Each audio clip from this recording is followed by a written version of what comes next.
მოგესალმებით, კეთილი იყოს თქვენი დაბრუნება პოდკასტის ახალ ეპიზოდში, სადაც თქვენთვის მოვიყვანეთ ბავშვთა ნეფროლოგი და პედიატრი ქეთი ქვათაძე.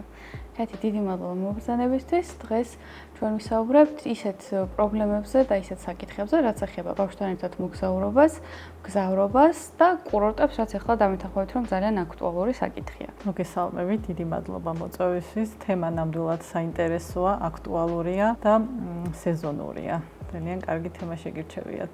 პირველ რიგში მოკლედ რო გითხრათ, აი ამ პერიოდში თუ არის ხოლმე მიმართვიანობა ბავშვებზე ქალაქ-გარეთ გაყვანის შესახებ. და სად ითხოვენ პირველ რიგში, ასე რომ ვთქვათ, უფლებას და თქვენ რეკომენდაციას ბავშვის დასასვენებლად წაყვანისთვის.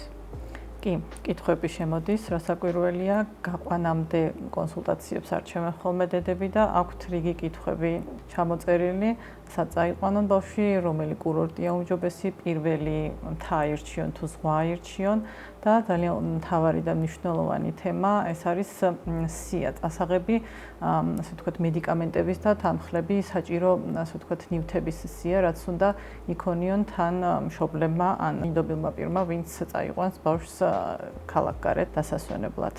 მომართვიანობა ნამდვილად ბევრია, როგორც ზაფხულის სეზონზე, ასევე ზამთრის სეზონზე. კითხვები და ასე ვთქვათ, პრობლემები ჩნდება ასაკის სხვადასხვა ასაკობრივ კატეგორიებში. მაგალითად, ახალშობილი ბავშვის დედას აინტერესებს, რამდენი დღის ასაკიდან შეიძლება რომ გაიყვანოს ქალაქიდან, შეიძლება თუ არა მთაში მაღალმთიან რეგიონებში რომ წაიყვანოს, შეიძლება თუ არა ზღვის სანაპიროზე რომ წაიყვანოს. ასე ვთქვათ, გაყვანას თან ერთვის ის სია, რაც უნდა იქონიოს თან, რომ მიდის, ასე ვთქვათ, ქალაქიდან ცოტა მოშორებულ ტერიტორიაზე.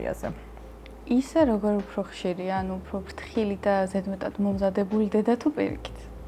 ხშირი, კი, ძალიან ფრთხილობენ დედები, განსაკუთრებით თუ ბავშვი ყავთ ახალშობილი, იმიტომ რომ რატომღაც გავრცელებული არის, რომ ბავშვის ასაკის გათვალისწინებით კონკრეტული ადგილები არ არის რეკომენდებული. ეს მცდარი და მითია, რასაკვირველია, რამდენიმე დღის ახალშობილი, რამდენიმე დღის დაბადებული ბავშვიც კი შეიძლება რომ გავიყვანოთ ქალაქიდან. უბრალოდ დასასვენებლად თუ მიყავთ ბავშვი, სასურველია რომ მცირე ასაკის ბავშვი წაიყვანონ, თქვათ არა 2-3 დღით, არამედ სულ ცოტა 1 კვირა ან 10 დღე მაინც, იმიტომ რომ ადაპტაციას გარკვეული სირთულეები მოსდევს ხოლმე, ბავშვი იცვლის გარემოს, მგზავრობაც, შორს მგზავრობაც, ასე ვთქვათ, გარკვეულ ადაპტაციასთან არის დაკავშირებული და ერთადერთი რეკომენდაცია, რაც არის ხოლმე, მცირე ასაკის ბავშვი ცოტა ხნით არ არის რეკომენდებული რომ გავიყვანოთ. თუმცა სასიცოცხლო მნიშვნელობის, ასე ვთქვათ, ეს არ არის, წინააღმდეგ ჩვენება სამედიცინო თვალსაზრისით რასაკვირველია არ არის და ეს უკვე მშობლის სურვილზეა დამოკიდებული. დისკომფორტს ქმნის 1, 2 ან 3 დღით წაყვანა შორმანძილზე. ისე რომელი უფრო უმჯობესია, თქვათ, აქვს არჩევანი მშობელს ბავშვი მიყავს ან ზღვაზე, ან მთაში. რომელიმეს აქვს უპირატესობა ან გადამწყვეტი მნიშვნელობა ბავშვისთვის, აი ესეთ, როცა ჩულს ეხება მაგალითად. ბავშვისთვის გადამწყვეტი მნიშვნელობა აქვს კომფორტულ გარემოს. თუ ბავშვი კომფორტულად და ასე ვთქვათ, არ იქნება შემაწუხებელ გარემოში, ეს არის მთავარი და უმნიშვნელოვანესი. იქნება ეს ზღვის სანაპიროზე, იქნება მთაში, არ აქვს გადამწყვეტი მნიშვნელობა.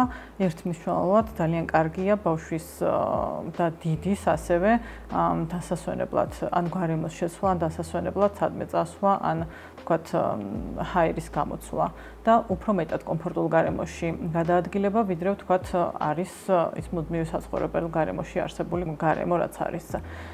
კონკრეტულად ესე, ვთქვათ, ამ პერიოდში მთაში უნდა წავიდეს და რაღაცა პერიოდში ზღვაზე უნდა წავიდეს, ესეთი სამედიცინო თვალსაზრისით ესეთი დატვირთვა და გამოყოფა არ არსებობს, მაგრამ გასათვალისწინებელია ეს ფაქტორები, რომ სეზონურად გარკვეულ ადგილებში ძალიან ბევრი ბავშვი იყრის ხოლმე თავს და სადაც არის ისეთი ზონა, ბევრი დამსვენებელი, სადაც არის, ასე ვთქვათ, იმ ტერიტორიაზე. პრობლემას ქმნის, ასე ვთქვათ, მეტი კომუნიკაცია ბავშვების ერთად და ვირუსული ინფექციების გადადების ალბათობა მეტია.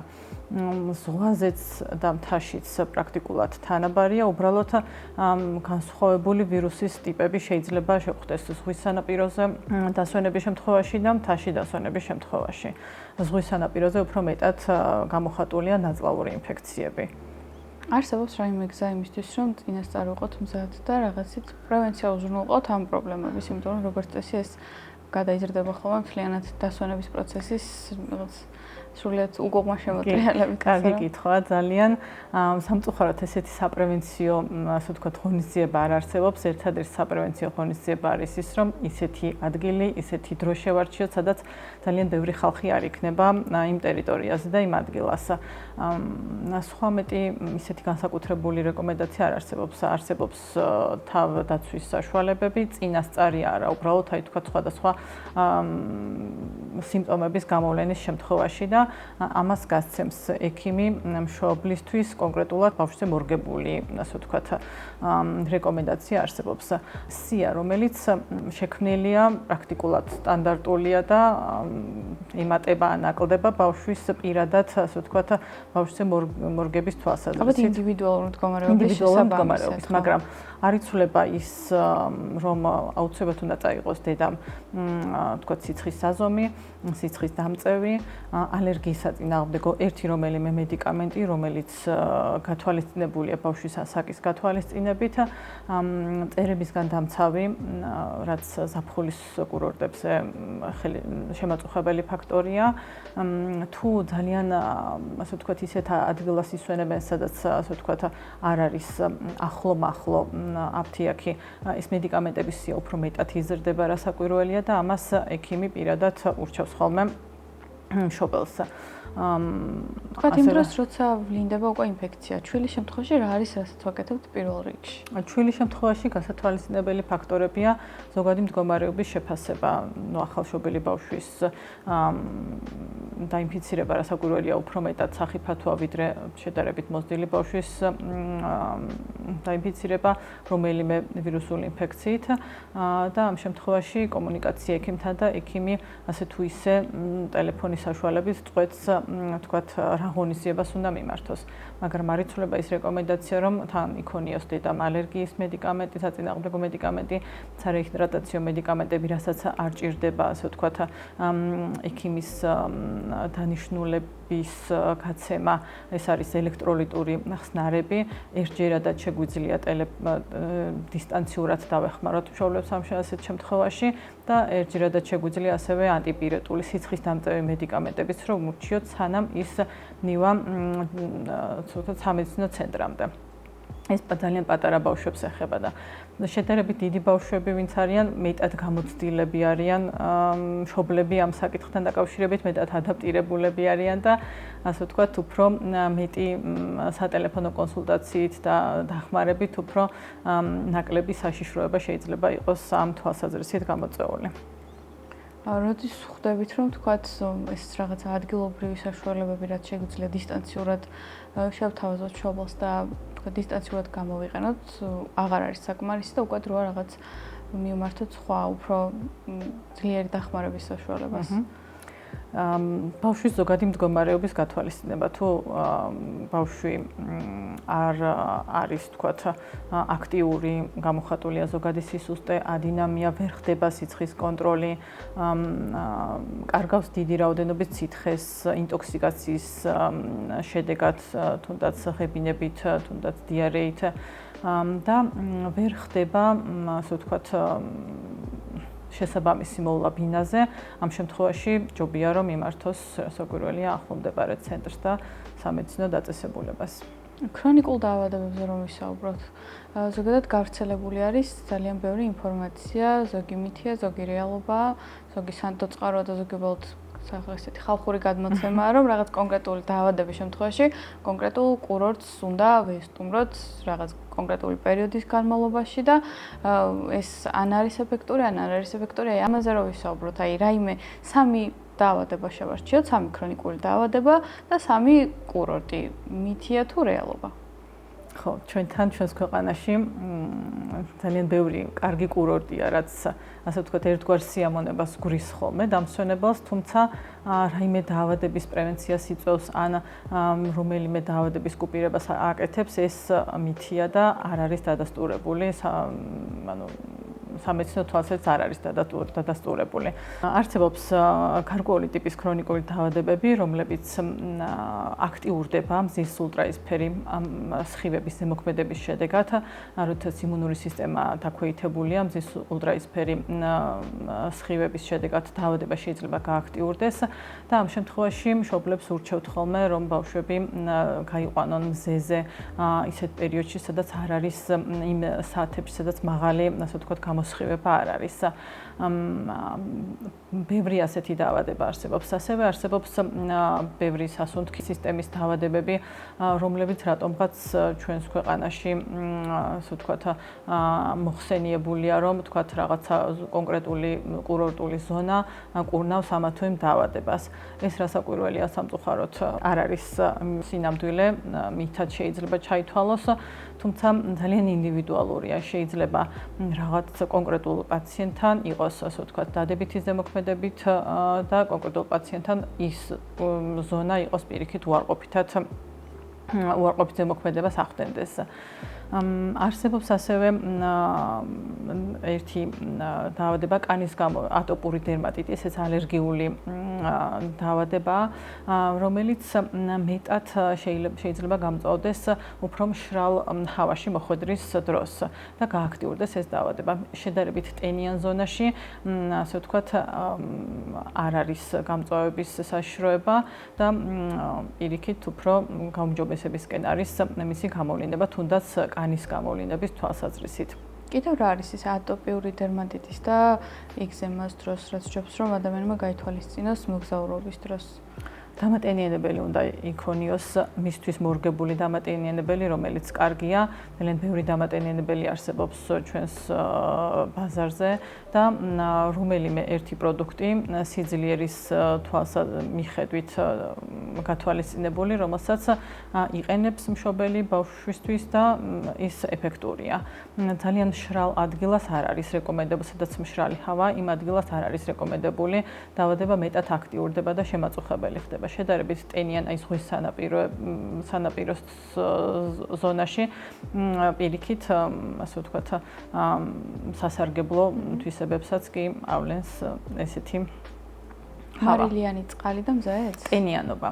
აი მარილიანი წყლის შემთხვევაში როგორ არის დერმატიტთან მერტებაში? მარილიანი წყალი კონკრეტულად ესეთი დამაზიანებელი ეფექტით არ არის, მაგრამ მეტად არის მნიშვნელოვანი ტენიანობა. მზე გამომშრალი ჰავა არ უნდა იყოს და მზის პირდაპირ სხივები ისედაც არ არის რეკომენდებული და ისედაც რასაკვირველია, ჯობია სიაში დამოვიწყდა, რომ ეთქვა, კანზე გამახსენდა კანის მზისგან დამცავი იქნება ეს მთაში თუ ზღვაზე, არ აქვს დიდი მნიშვნელობა, მზისგან დამცავი ყოველთვის ძალიან მნიშვნელოვანი და აუცილებელი პროდუქტია, რომ იქონიოს მშობელმა. არსებობს რა კონკრეტული მახასიათებელი, რის მიხედვითაც თქვა თუ არჩევთ ასეთ პროდუქტებს? კონკრეტული მახასიათებელი არ არსებობს, უბრალოდ უნდა გქონდეს ფართო გავრცელება, ფართო შესაძლებლობა ამ დამატენიანებელს, რომ იმ ყველა მავნე სხივისგან იყოს დაცული. და პროცენტულობის თვალსაზრისით განსხვავდება ერთმანეთისგან. ბავშვების მცირე წლოვანი ასაკის ბავშვებისთვის რასაკვირველია მაღალი პროცენტით, რაც მეტად მაღალი იქნება პროცენტული თვალსაზრისით დაცვა, უკეთესია და უმჯობესია. არსებობს კიდევ რამდენიმე ქრონიკული დაავადება, მაგალითად ნეფროზული სინდრომი, ქრონიკული ნეფრიტი, რომლის გააქტიურება შეიძლება მზის ულტრაისფერმა მაღალმა სხივებმა, ულტრაისფერმა სხივებმა გამოიწვიოს. ამ დროს იმუნური სისტემა დაქვეითებულია და შეიძლება მაღალი დასხივების შედეგად დაავადება გააქტიურდეს და გამწვავდეს. ასევე რეკომენდაციას ვაძლევთ ხოლმე ასეთ შემთხვევაში, რომ გაყვანა მოხდეს ბავშვის მზეზე გაყვანა მოხდეს დილის საათებში ან საყამოს საათებში, როდესაც მზის ულტრაისფერის სხივების ზემოქმედება შედარებით მინიმალურამდე არის დაყვანილი. აქ აქვს მნიშვნელობა კურორტს როგორ ვარჩევთ, ზღვის თუ მთის? არა, კურორტს არ აქვს დიდი მნიშვნელობა, როგორც მთაში, ასევე ზღვის სანაპიროზეც არის ულტრაისფერი სხივების ზემოქმედება, ის მავნებლობა გარკვეულ პერიოდში და დროების გათვალისწინება საჭირო. ანუ აქაც რეალურად არ აქვს გარემოს მნიშვნელობა, მთავარი არის მზის აქტივობა, რომელსაც უნდა მოვერიდოთ. მთაში 21 დღე მითია თუ რეალობა? მითია. არ არსებობს რაიმე დაავადება, რომლის განკურნება ან ასე ვთქვათ პრევენცია მოახდინოს მთაში ან რომელიმე კურორტზე აუცილებლად 21 დღის ყოფნა. ეს არის რასაკვირველია მითი. ანუ რეალურად მთას არ აქვს არანაირი გავლენა იმუნიტეტზე? არა. როდესაც მიდიხარ დასასვენებლად და გარემო არის კომფორტული, ფსიქოემოციური თვალსაზრისით, კარგ და ჯანსაღ გარემოში ხარ, არ არის პრობლემა არ იქნება აბსოლუტურად არანაირი კვების თვალსაზრისით, გარემოს ტემპერატურის თვალსაზრისით, შემაწუხებელი გარემო არ არის, იქ რასაკვირველია. ანუ რეალურად ყოველდღიურობას რომ ვწყდებით, ეს სახდენს გავლენას ეს გავლენას, კი, რასაკვირველია. იმუნური სისტემის გაძლიერება გარეგნულად არ ხდება სამედიცინო თვალსაზრისით. იმუნური სისტემა აქვს ადამიანს ან არ აქვს. ეს ცალკე კატეგორიაში განიხილება იმუნოდეფიციტის მქონე პაციენტები. ბავშვი, რომელიც სეზონურად ხშირად ავადმყოფობს, არ ნიშნავს იმას, რომ მას დაბალი იმუნიტეტი აქვს და მას აუცილებლად ჭირდება გარკვეული პერიოდის განმავლობაში, მაგალითად 21 დღე, რომელიღაცა მაღალმთიან კურორტზე დასვენება გარკვეულ სეზონზე. ან ასე ვთქვათ, ჩვენში ძალიან პოპულარულია ყვავილობის სეზონზე ბავშვების წაყვანა გარკვეული თვალსაზრისით. ვთქვათ, თუნდაც იმუნიტეტის ამაღლების თვალსაზრისით, ან რომელიმე დაავადების პრევენციის თვალსაზრისით. ეს მითია. თუმცა, ვთქვათ, ამ კუთხით რომ გამიხილოთ, რომ რაღაც ანთებითი პროცესი მცირდება ნაკლები გარეგამაღიზიანებლით, მაგალითად, ნაკლებად დაბინძურებული ჰაერით შეიძლება რაღაცა ეს ამ კუთხით ახდენდეს, ვთქვათ, გავლენას? დაბინძურებული ჰაერი უფრო მეტად ახდენს გავლენას მძიმე მეტალების თვალსაზრისით, თუნდაც ტყვია. შეიძლება იყოს მომატებული ბავშვთან ან მოზარდთან, რომელიც ცხოვრობს დაბინძურებულ გარემოში. არსებობს ამაზე ამ ჩატარებული არის ძალიან ბევრი კვლევა, გამოკვლეულია სხვადასხვა ზონები. ეს შეიძლება იყოს, თქვათ, ახლომდებარე ბენზინგასამართი სადგური, შეიძლება იყოს წყალი, რომელსაც ვსვამთ ჩვენ და ეს წყალი გადის გზას, სადაც არის ძველი მილები და ეს შეიძლება იყოს სახლში ან იმ გარემოში ჩატარებული სარემონტო მასალებისგან მიღებული მეტალები, ეს გარემო ფაქტორებია დამაბინძურებელი. გასაგები, ანუ რეალურად ის რომ რაღაც სუფთა ჰაერით, სუფთა ჰაერზე და სუფთა აკლიმატიზაცია, გარემოს შეცვლა ძალიან დადებითად მოქმედებს ემოციური თვალსაზრისით, ფსიქოემოციური თვალსაზრისით. დასვენება და დადებითი ემოციები მხოლოდ. რასაკვირველია, ესეც ასახავს ჯანმრთელობის მდგომარეობაზე, მაგრამ კონკრეტულად რომელიმე დაავადებაზე, თქვათ, ქრონიკული რომელიმე დაავადება ზედასასუნთქის იქნება თუ რაიმე სხვა სისტემის ქრონიკული დაავადების სამკურნალო ან საპრევენციო, ესეთი არ არსებობს. აი საკითხი რა ახსნათ მაშინ არსებობს ესეთი შემთხვევები, როდესაც ფილტვების მდგომარეობა არ არის დამოკმაყოფილებელი, არ არის ესე რომ ვთქვათ ჯანმრთელი ადამიანის ფილტვი, თუმცა გარკვეული პერიოდით, ეგრეთ წოდებულ სუფთა ჰაერზე დასვენების შემდგომ, ვთქვათ სურათი ალაგდა და შეიცვალა მდგომარეობა. ეს რასთან შეიძლება იყოს დაკავშირებული? შეიძლება ისევ ტყუის შემცველობას დავაბრალოთ? არა, ტყუის შემცველობას ვერ დავაბრალებთ, იმიტომ რომ მაშინ აბსოლუტურად შეცვლა უნდა მოხდეს გარემო და ეს მაჩვენე ტყუის შემცველობის დაქვეითება რაღაცა კონკრეტული ფაქტორის მოშორების შედეგად შეიძლება მოხდეს. თუნდაც აღმოჩნდება ის, რომ სვამს პაციენტი წყალს, რომელიც გადის ძველ მილებში, რაღაცა გარკვეული პერიოდით ეძლევა დედას რეკომენდაცია, რომ იქნება, თქვათ, მილი გამოცვალონ, იქნება, თქვათ, სხვა წყალი დაალევინონ ბავშვს და გარკვეული პერიოდის მერე ხდება ხოლმე გადამოწმება. ან გასათვალისწინებელი ფაქტორია, თქვა ზედაპირები რითია შეღებილი, თუ აღმოჩნდა რომ იმ ზედაპირებში დიდი რაოდენობით მეტალებია, გასაკვირველია რეკომენდაცია ის რომ მოვაშოროთ ეს გამღიზიანებელი ფაქტორი და მე უნდა დააკვირდე დინამიკაში, თქვა შემცირდება თუ არა ტყვის მაჩვენებელი. ასევე სათამაშოებსაც განსაკუთრებული მნიშვნელობა ენიჭება.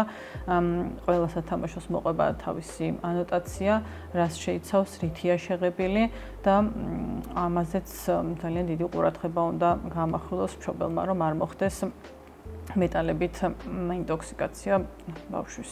თუ თქვათ რაიმე ქრონიკული დაავადება აქვს სასუნთქვის სისტემის და რაღაცა გარკვეული პერიოდი სუფთა ჰაერზე იყო, შეიძლება იმ პერიოდის განმავლობაში მას უფრო მეტად კომფორტი ჰქონდა გარეგნული თვალსაზრისით, თუნდაც სუნთქვის თვალსაზრისით, თუნდაც თქვათ გარემო ფაქტორის ზემოქმედების თვალსაზრისით ის რომ თქვათ რაღაცა დაზიანებული იყო ქსოვილში უშუალოდ ან ბრონქებში უშუალოდ აი მექანიზმი რო წარმოვიდგინოთ წარმოუდგენელია იქაურმა ჩასუნთქულმა ჰაერმა რა მექანიზმით უნდა შეცვალოს ქსოვილში არსებული პრობლემები ანუ ის რომ სუფთა ჰაერით ფილტვები გაიწმინდა ესეთი ცნება არ არსებობს არა ჩვენს ორგანიზმს აქვს კარგი ფუნქცია მაქსიმალური დაცვა არის გარემო ფაქტორების ზემოქმედებისგან ეს არის ჩვენი იმუნიტეტი რომელიც ჯანმრთელ ადამიანს აქვს ვთქვათ აი პირველ წელს შევიდა ბავშვი ბაღში იმ წელს ეს დადასტურებული ანუ პირადი გამოცდილება არ არის არც რომელიმე ექიმის რჩევა არ არის და არც შემასწავლებელს არ უსწავლებია ის რომ ბავშვმა ხშირად უნდა იავადოს ეს არის მეცნიერულად დამტკიცებული კვლევის შედეგად დადასტურებული რომ ბავშვი რომელიც საბავშვო ბაღში მიდის იმ წელს ავადობს დაახლოებით 12-14 ჯერ შეიძლება ცოტა მეტი, შეიძლება ცოტა ნაკლები. ეს არის ნორმალური. წარმოიდგინეთ, ახლა დედას ბაღში შეყავს ბავშვი და დაახლოებით თვეში ერთხელ, 2-3 კვირაში ერთხელ ის სხვადასხვა ვირუსულ ინფექციებთან შეხვედრა უწევს და გამოვლინებებიც აქვს. ძალიან დიდი დისკომფორტია პირველი წელი ბაღში. განსაკუთრებით ბავშვი, რომელიც ოჯახში პირველია და სოციალიზაცია ნაკლები აქვს. მას დაძმა არ ყავს, ბავშვებთან კომუნიკაცია ნაკლები აქვს და პირველი შეხვედრა, პირველი ცხელებით მიმდინარე ინფექცია ხდება ხოლმე ბაღში. თუ ნაკლები სოციალიზაციაშია ბავშვი. და თუ მცირე ასაკში არ აქვს მნიშვნელობა დიდად ახლა რა ასაკში შეიყვან საბავშვო ბაღში ბავშვს პირველი წელი ყოველთვის ასე ვთქვათ აქტიურად მიმდინარეობს ვირუსული ინფექციის თვალსაზრისით. მეორე წელს ეს რაოდენობა 12-14 ნახევრდება, ესეც დადასტურებულია, ესეც არ არის ჩვენი მოგონილი, შეიძლება იავადოს 6-7-5 ჯერ დაახლოებით ესე. ანუ პრაქტიკულად ანახევრებს მეორე წელს და რასაკვირველია მეტად კარგ ხასიათზეა დედა იმ წელს. ზოგჯერ იღებენ ხოლმე მშობლები გადაწყვეტილებას, რომ აი მთელი წელი ბავშვმა იავადა და აუცილებლად უნდა წავიყვანოთ ჩვენ ახლა მაღალმთიან რომელიმე კურორტზე ძალიან კარგია რასაკვირველია მთელი წლიანი ასე ვთქვათ ხშირი ავადმყოფობების შემდეგ ბავშვის კარგ გარემოში და მით უმეტეს მდიდარია ჩვენი ქვეყანა კარგი კურორტებით და კომფორტული კურორტებით რასაკვირველია ძალიან კარგი აქ დაყვანა მაგრამ ის რომ იმ იმედით რომ ვთქვათ მეორე წელს ის ნაკლებად იავადებს ეს არ არის მეორე წელს იმიტომ ავადობს ნაკლების სიხშირით რომ ძირითადი ინფექციები მას უკვე შეხვედრილი აქვს იმუნური სისტემა ჩამოყალიბებულია ამ ვირუსულ ინფექციებთან და მეორე წელს შედარებით ნაკლებად ასე ვთქვათ ხდება ეს პრობლემა. მესამე წელს კიდევ უფრო ნახევრდება და დაახლოებით სკოლის ასაკისთვის ბავშვი უკვე პრაქტიკულად აღარ ავადმყოფობს. ჯანმრთელ ბავშვებზე მაქვს მე საუბარი, არ აურიოთ, არ მინდა რომ აირიოს სხვა კატეგორიის ბავშვები, რომლებსაც ახლავთ ვთქვათ თანდაყოლილი ქრონიკული დაავადებები, ეს ბავშვები, ამ ბავშვების სტატისტიკა და ამ ბავშვების ასე ვთქვათ მოვლა სხვა კატეგორიაში შედის. ჯანმრთელ ბავშვზე მაქვს საუბარი. ამიტომ ის რომ მთელი წელი აქტიური ვირუსული ინფექციების გადატანის შემდეგ იმუნიტეტს გაუძლიერებ რომელიმე საკურორტო ზონაში, ეს არ არის რეალური, მაგრამ ძალიან დადებითი და კარგი გავლენა მოაქვს რასაკვირველია ჩვენს კარგ კურორტებს, რომლებიც გვაქვს მრავლად ჩვენს ქვეყანაში. ანუ კარგია სასიამოვნო, მაგრამ არა გასაკვირველია, კარგია. დავეყრდნოთ ეს. ძალიან დადებითი ემოციებია. ბავშვი მით უმეტეს მშობელთან ერთად თუ მიდის დასასვენებლად, ბავშვის ემოციური თვალსაზრისით ეს ძალიან დადებითად მოქმედებს. და ძალიან დიდი მნიშვნელობა აქვს ზოგადად მეტად მენტალურ და ემოციურ ჯანმრთელობას. ბევრ სხვა ასე ვთქვათ, რაღაცაში წაისახება. მათ შორის ფიზიკურ ჯანმრთელობას. გასაკვირველია. და კიდევ ერთხელ რომ ვიბრუნდეთ მშობლის საკითხს. აი, თქვათ, დგება ბაღში წაყვანის საკითხი და მშობელი წყვეტს ამას, იმიტომ რომ ბავშვი უფრო უკეთს, ასე რომ ვთქვათ, განვითარდეს მათ შორის იმუნიტეტის ჩამოყალიბების თვალსაზრისით, როგორც თქვენ ახსენეთ, ბავშვი, რომელსაც არ ყავს თქვათ და-ძმა და სხვა ესეთი ოჯახის წევრი, თავისი ასაკის, მას პირველი მსგავსი გამოცდილება, რასაც ქვია ალბათ იმუნური ადაპტიობა, ხო, ეს ყალიბდება და იწყება ბაღის ასაკში და ბაღში. რამდენად არის თქვათ სწორი და კარგი გადაწყვეტილება და რამდენად არის უკეთესი იმ ბავშვისთვის, ვისაც ყავს ოჯახის წევრი და ყავს პატარა და-ძმა, ვისთანაც ისედაც ატარებს თქვათ დროს, ან ოჯახის სხვა წევრი, დედა-შვილი, ბიძაშვილი და ასე შემდეგ. კარგი კითხვა. ბავშვისთვის აუცილებლად ყოველთვის დადებითი ზეგავლენა აქვს სოციალიზაციას. ბაღში წასვლას, იმიტომ არის სკოლამდელი ასაკის ბავშვი უნდა დადიოდეს ბაღში, რომ მისი მეტი განვითარებისთვის, გარემოს თვალსაზრისით ადაპტაციისთვის ძალიან მნიშვნელოვანია ეს და არსებობს ცხოვრების ეს ეტაპი, რაც უნდა გაიაროს.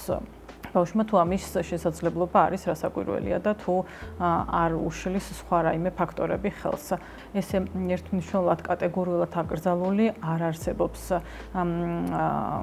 არც ერთი კონდიცია, რომ თქვათ არ უნდა იაროს ბავშვმა ბაღში, განსაკუთრებული შემთხვევების მქონე ბავშვებისთვის, თუმცა ესეც უმეტესწილად ადაპტირებულია ხოლმე ძირითად საბავშვო ბაღებში და სკოლებში.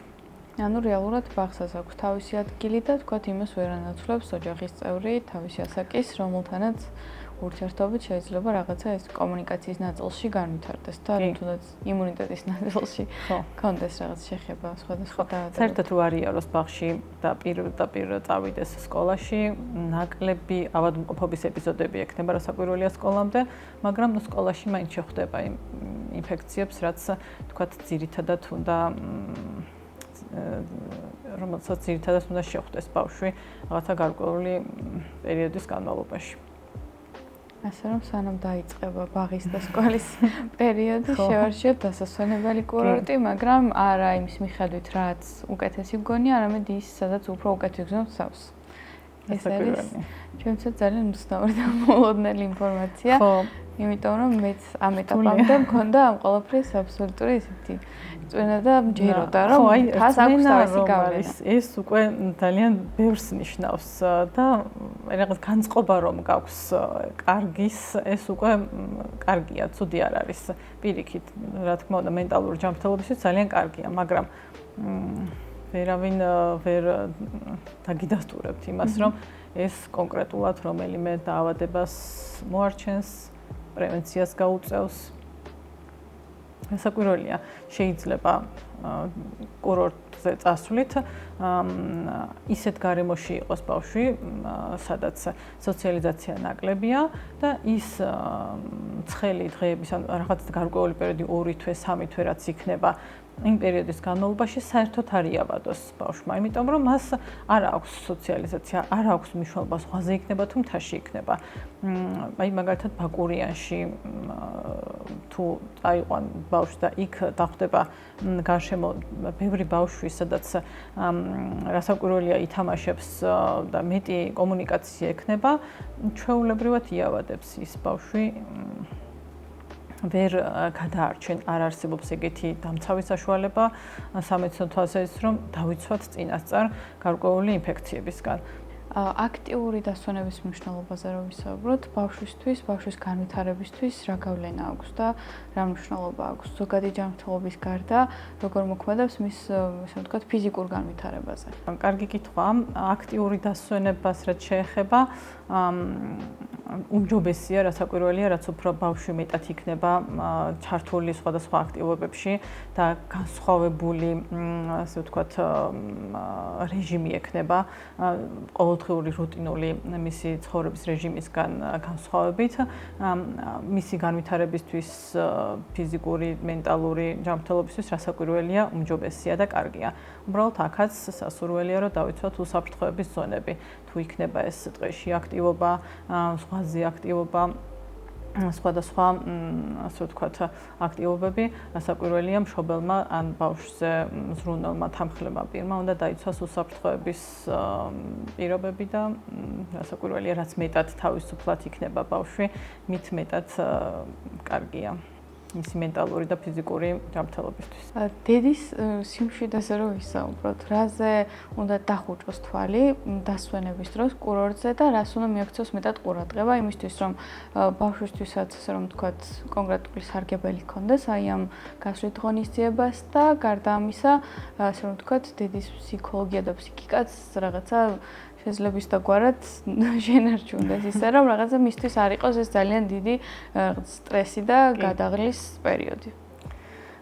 ხო, დედებს აქვთ ხოლმე მოლოდინი, რომ თუ წაიყვანს მთაში, თუ შეუცვლის, თქვათ, გარემოს, იქ აუცილებლად გაიზარდოს კვების რაციონი და მოლოდინი არის ხოლმე მშობლების, რომ ასე ვთქვათ, გარემოს შეცვლის შემდეგ ბავშვი უკეთესად იკვებება. ანუ ეს მითია, რომ ჰაერზე ბავშვს მადაემატება? ეს საკითხიც ძალიან ინდივიდუალურია. ადაპტაციას აქვს ძალიან დიდი მნიშვნელობა. რამდენიმე დღე ზოგიერთი ბავშვი საერთოდ უარს ამბობს, ну, არ ვიძახი ხა აბსოლუტურად წყვეტს კვებას, მაგრამ ძალიან იცვლება ცხოვრების რეჟიმი. განსაკუთრებით პატარა ბავშვებში უცხო გარემოა, უცხო ოთახია, უცხო ადგილია, აი ის სადაც ცხოვრობდა ყოველდღიურად, უცებ ხდება სხვა გარემოში და ეს შეიძლება იყოს ასახული რასაკვირველია კვებაზე, მის ქცევაზე, შეიძლება ძილი შეეცვალოს, ან პირიქით იყოს, ძალიან ინდივიდუალურია. მოლოდინი იმისა, რომ მე ახლა წავიყვან მთაში, რომელიმე საკურორტო ზონაში და იქ აუცილებლად ჩემი შვილი ძალიან ბევრს კარგად შეჭამს და კარგად დაიძინებს, ეს ცოტა ნაკლებად უნდა გქონდეთ ხოლმე მშობლებს, იმიტომ რომ ძალიან ინდივიდუალურია. ის რომ თქვათ ბავშვი შეამცირებს კვებას, არ გულისხმობ იმას, რომ თქვათ წონაში კლებას დაიწყებს ან ასე ვთქვათ საერთოდ უარყოფს საკვების მიღებას, ულუფების შემცირებაზეა საუბარი, ან ქცევის ცვლილებაზეა საუბარი, რაღაცას შეიძლება ჭამდეს კარგად და უცებ იმ გარემოში აღარ შეჭამა, ან პირიქით არ ჭამდა კონკრეტულ რომელიმე პროდუქტს და უცებ იმ გარემოში შეჭამა. ეს არის ყველაფერი მის ფსიქოემოციურ ფაქტორზე დამოკიდებული და ადაპტაციაზე დამოკიდებული. თვალი უნდა დახუჭოს, ალბათ ხო ძნელია დედებისთვის, ბავშვი რომელიც ცუდად ჭამს ან არ ჭამს, ყველა დედა ძალიან ნერვიულობს და ღელავს. ალბათ ამაზე არ ღირს ხოლმე ნერვიულობა, იმიტომ რომ ჯობია მეტი ყურადღება მივაქციოთ დასვენებას და გარემოს ცვლილებას. იქ სადაც მეტად კომფორტული გარემო დარწმუნებული ვარ მშობლისთვის ბავშვს უნდა რომ იყოს მეტად კარგ და კომფორტულ გარემოში დასვენების თვალსაზრისით და იქ სადაც მეტად კარგი გარემოა და კომფორტული გარემოა, უფრო მეტად ემოციურ, ასე ვთქვათ, დასვენებას მივაქციოთ ყურადღება, ვიდრე აი ეს ვთქვათ კვებას და ასე შემდეგ. წვრილმანებს, ხო. ძილიც ძალიან მნიშვნელოვანია, ძილიც ეცვლებათ ხოლმე ბავშვებს, ამიტომ არ არის ხოლმე რეკომენდებული მცირე ასაკის ბავშვი ცოტა ხნით გავიყვანოთ შორმანძილზე. თუმცა აკრძალვა არ აქვს არც ერთ ზონას, არც ერთ მაღალმთიან რეგიონს, არც ზღვისპირა ქალაქებს და არ არის შეზღუდვა ბავშვების შეიძლება ახალშობილი ბავშვი, რომელიც გამოვა სამშობიაროდან, წავიდეს მაღალმთიან რეგიონში ჩვეულებრივად, ანუ არ აქვს დიდი მნიშვნელობა ზღვის დონიდან რამ სიმაღლეზე იქნება მისი შემდეგი დღეები. რამდენიმე დღის წასვლა დისკომფორტს ქმნის. ანუ რეალურად ხოლმე დისკომფორტთან არის დაკავშირებული და არა რეალურად რაიმე ჯანმრთელობის მდგომარეობა. კი, დასვენება იმისთვის არის, რომ მშობელიც და ბავშვიც იყოს კომფორტულ გარემოში და გარემოს შეცვლამ პირიქით სასიამოვნო შეგრძნებები მოიტანოს და არა პირიქით რაღაც ასე ვთქვათ უარყოფითი ემოციები. ამიტომ კვებაზე გავამახვილებ ძალიან დიდ ყურადღებას.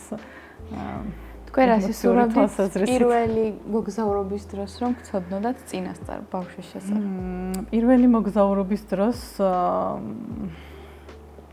ისევ და ისევ არსებობს ეს სტანდარტული სია, თქვათ წასაღები, მედიკამენტების და საჭირო ნივთების სია და აი ეს სია არის გასათვალისწინებელი ტემპერატურის თერმომეტრი, სიცხის დამწევი, ალერგიის საწინააღმდეგო მედიკამენტი, თუ ალერგიის საწინააღმდეგო მედიკამენტები კიდევ რაღაც კატეგორიებად ითვლებიან და თუ ძალიან ისეთ ზონაშია, სადაც არ არის აფთიაქი, მალე ხელმისაწვდომი, ესეც შეიძლება დაემატოს ექიმის მიერ ამ სიას. ალბათ საინექციო ყველაზე ძლიერი. თქვენი პირადი გამოცდილებით რას გქონდათ მგზავრობის დროს? რა არის ის, რაც მუშაობს და ისურვებდით, რომ უფრო ადრე გცოდნოდათ, რომ გაგიმარტივებდათ მოგზავრობას და უშუალოდ მგზავრობის პროცესს? ხო, ეს საკითხი ძალიან ინდივიდუალურია, მაგრამ აი უპირობო ნივთები შეიძლება, ასე ვთქვათ, რომლის წაღებაც აუცილებლად მიმაჩნია და მნიშვნელოვანია. პირველ რიგში ეს შეიძლება იყოს მანქანის სავარძელი, რომლის გარეშეც არ არის რეკომენდებული გადაადგილება, რაც არ უნდა ახლო მანძილი იყოს, ბავშვის მუხლებზე დასმა ტრანსპორტში ან მანქანაში კატეგორიულად აკრძალულია. ეს რაც შეეხება, ასე ვთქვათ, უსაფრთხოების ნორმებს და ბავშვის კომფორტს. თუ 3 საათზე მეტხანს მგზავრობს ბავშვი, სასურველია რომ 2-3 საათში ერთხელ შევაჩეროთ ავტომობილი ან ტრანსპორტი რითიც მგზავრობს, გადმოვიყვანოთ ბავშვი, შევასვენოთ და შემდეგ ისევ განვაგრძოთ ასე ვთქვათ მგზავრობა. კიდევ რაც შეიძლება იყოს ბავშვის პირადი ნივთი, ვთქვათ სათამაშო, რომელიც საძილე სათამაშო, რომელიც ეხმარება ჩაძინებაში, ესეც გასათვალისწინებელია. არსებობს სხვადასხვა, ასე ვთქვათ, აქტივობები, რაც შეიძლება გზაში გამოიყენოს დედამ, თუნდაც წიგნები, აუდიო ზღაპრები, ძალიან ეფექტურია. პირადი გამოცდილებით შეიძლება გამახსენდეს, ჩემი ბავშვები ცოტა დიდები არიან და შეიძლება გამახსენდეს და კარგად მახსენდება, იმიტომ რომ ძალიან გვიმსუბუქებდა ყოველთვის შორმანძილზე გადაადგილებას აუდიო ზღაპრები, რომელსაც სიამოვნებით ისმენდნენ ბავშვები გზაში შორმანძილზე გადაადგილების დროს. თუმცა ესეც ინდივიდუალურია და თუ თქვათ ბავშვს არ სიამოვნებს, რა საკვირველია ვერ დავაძალებთ. დედამ კარგად იცის ბავშვს რა მოსწონს, რა სიამოვნებს და მაქსიმალურად ისეთი სასურველი, რომ მაქსიმალურად ისეთი კომფორტული გარემო შეუქმნათ, რომ არ კონდეს, ასე ვთქვათ, დისკომფორტი მგზავრობის დროს. ფრენის შემთხვევაშიც არსებობს კიდევ გარკვეული რეკომენდაციები. სიმაღლეზე ასვლის შემთხვევაში შეიძლება ბავშვს ასე ვთქვათ ყურები და ამ დისკომფორტს ხსნის საწოვარა, ბოთლი, რომელშიც წყალი იქნება, ან ნებისმიერი სითხე ასვლის და დაშვების დროს. ეს რეკომენდაციები გაითვალისწინონ მშობლებმა და გასათვალისწინებელია, ასე ვთქვათ, მგზავრობის დრო, დიდი ხნიანი მგზავრობის შემთხვევაში მეტი ჩართულობაა საჭირო წასაღებ ნივთებთან დაკავშირებით.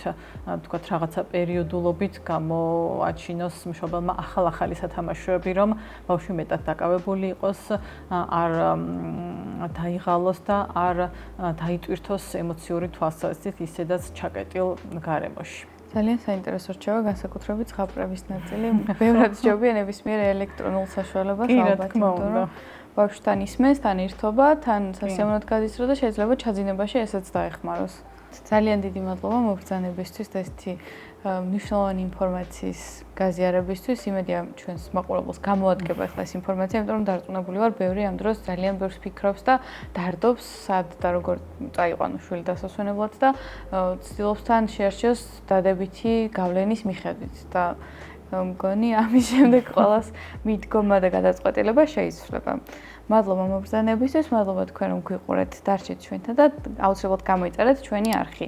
და რაც ძალიან მნიშვნელოვანია, მოგწერეთ რა არის თქვენთვის საინტერესო თემა, ვიშესურავდით სტუმრად ჩვენს პოდკასტში და შევხვდებით მომავალ კვირას. დროებით.